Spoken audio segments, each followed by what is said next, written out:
আসসালামু আলাইকুম ভিউয়ার্স। আজকে আমি আসছি আমার ভাইয়ের খামারে। তার মুরগির খামার, মাছের খামার আছে।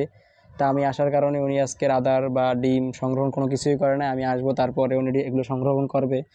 তো এগুলো সংরক্ষণ করার জন্য আমি আসবো, তারপরে উনি সব কিছু করবে। এই জন্য আমি আসলাম। আসার পরে এখানে যে লোক ছিল কর্মরত, তারা খাবার নিল। খাবার নেওয়ার পর আমার বলতেছে, ভাই আসেন, এখন আমরা এই সব কিছু খাবার দিব। আসার সঙ্গে সঙ্গে উনি খাবার দেওয়া শুরু করলো। খাবার দেওয়া শুরু করার সঙ্গে সঙ্গে আমি দেখতেছি মুরগিগুলো কত সুন্দর আমাদের কাছে আসে খাবারগুলো খাচ্ছে। তার সঙ্গে সঙ্গে কিছু মুরগি আছে আবার আপনারা আমাকে দেখে ভয় পাচ্ছে, কারণ আমি এখানে নতুন, আগে কখনোই আসি নাই তাই।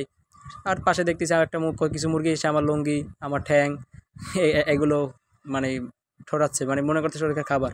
আর আমি আসছি পরে ভাইয়া আমার বলছে, তুই যখন ওইটার ভিতরে ঢুকবি তখন তোর শরীর সম্পূর্ণ নষ্ট হয়ে যেতে পারে মুরগির কারণে। তাই আমি জামা কাপড় খুবই করার পরে আমার ভাই এখান থেকে লুঙ্গি আর গেঞ্জি দিচ্ছে, আমি সেগুলো পরে এখানে ঢুকছি। ঢোকার পর তো দেখতেই আছেন কী অবস্থা। কিছু মুরগি এসে পিছন থেকে শুধু এক সেট ঠোকর দিচ্ছে। তাই ঠোকর দেওয়ার কারণে আবার মুরগির ঠোঁট কাইটে রাখছে। তা ভাইয়ার মুরগির ঠোঁট কাটার কাছে কিছু কিছু মুরগি আবার দেখছেন কত সুন্দর পিছনে আছে। আমার ক্যামেরা দেখার পর আবার দেখি সব মুরগিগুলো দৌড় দেয়, আবার কিছু খাচ্ছে এখানে নিরিবিলি। আর আমার যে সামনে যে ভাইয়া ছিল উনি শুধু খাবার দিয়ে যাচ্ছে সবগুলা। আর আমাকে বলতেছে, ভাই দেখেন নিচে ডিম থাকলে ডিমে আবার পাড়াটা যেন ভাঙে না যায়। তা আমি এগুলো দেখতে দিতে যাচ্ছি, দেখতে কোনো ডিম সেরকম নিচে কোনো কিছু নাই, কারণ ডিম পাড়ার জন্য আলাদা এরকম ক্যারেট দেওয়া থাকে। তা আমরা ডিম সংগ্রহ করবো। এই ক্যারেটের কাছে যাওয়ার পরে একটু পরে দেখতেছেন যে ক্যারেটে কত সুন্দর ডিম পড়ে রয়েছে। এরকম অনেক ক্যারেট দেওয়া আছে, ক্যারেটের ভিতরে মুরগি যায় বসে ডিম পারে।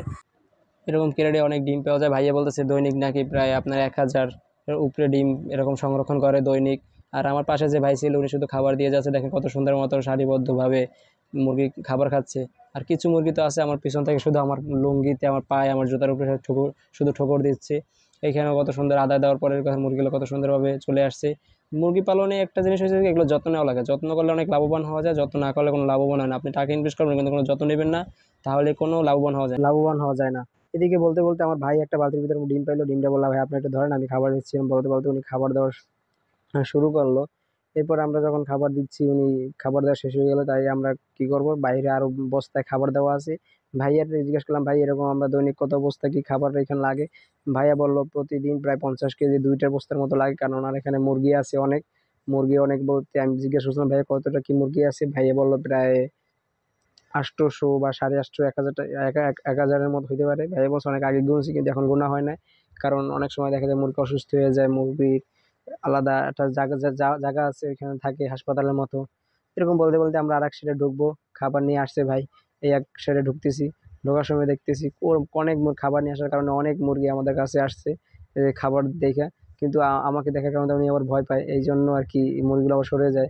তাই দেখতেছি অনেক মুরগি আবার ডিম পাড়া খেঁচের উপর দাঁড়াইয়ে আছে। ডিম আমরা একটু পর সংরক্ষণ করবো, সেই ভিডিও আপনাদের কাছে একটু পর আপলোড দেওয়া হবে।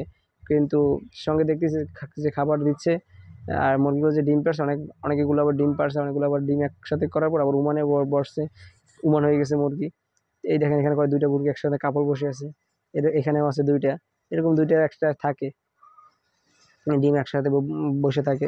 তাই এরকম করতে করতে ভাই যে খাবারের সাইড পিছন থেকে কিছু মুরগি সবসময় আমার থেকে জোতা, মানে যে শেডে যায় ওই শেডের মুরগিগুলোই একসাথে জোতা পাশে ঠোকর দেয় বা কামড় দেয়। ঠোকর দেওয়ার কারণে মুরগিগুলোর ঠোঁট, ম্যাক্সিমাম সব মুরগিগুলোর ঠোঁটই কাটা, যার জন্য আপনার ঠোকর দিলে ব্যথা পাওয়া যায় না। এমনকি ঠোঁট কাটা নাকি সবচেয়ে বড় উদ্দেশ্য হয়েছে নাকি ডিম নাকি ওদেরটা ওরা খেয়ে ফেলে, এই জন্য ঠোঁট কেটে রাখছে, যাতে আর এগুলো পরবর্তীতে যেন ঠোকর দিলে ডিম খাওয়া যায় না, আমরা ব্যথাও যেন না পাওয়া যায়। এরকম বলতে বলতে যখন সামনে আগাচ্ছি, ভাই তো খাবার দিতেছে আমার সামনে। দেখতে মুরগি মনে হয় ম্যাক্সিমাম মুরগি পেট ভরা, এই জন্য ওরা খাবার দেখে এত আগ্রহী নেই। এদিকে একটা মুরগি দেখে আমার দেখে কত সুন্দর লুক দিচ্ছে, মানে ক্যামেরা ছবি তোলার জন্য। আমি এটা কভার ফটো হিসেবে ব্যবহার করতেছি, যা সুন্দর হওয়ার কারণে।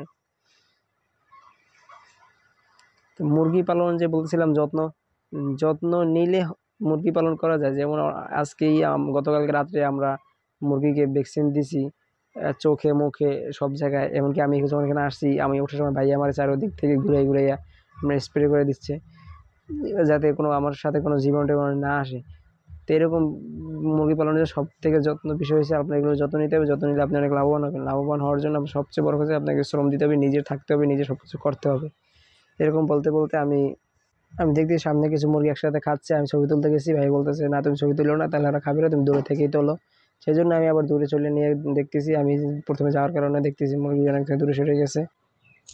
তাই আমার এখানেই আমি রাখবো, বেশি আমি দূর যাব না। যাওয়ার আগে একটা কথাই বলতেছি ভাই, আমি যেরকম নিত্য নতুন বিভিন্ন জিনিসের সম্পর্কে আপনাকে ধারণা দিয়ে ভিডিও তৈরি করতে পারি, এজন্য আমাকে লাইক করে, আমার লাইক সাবস্ক্রাইব করে আমার সঙ্গেই থাকবেন।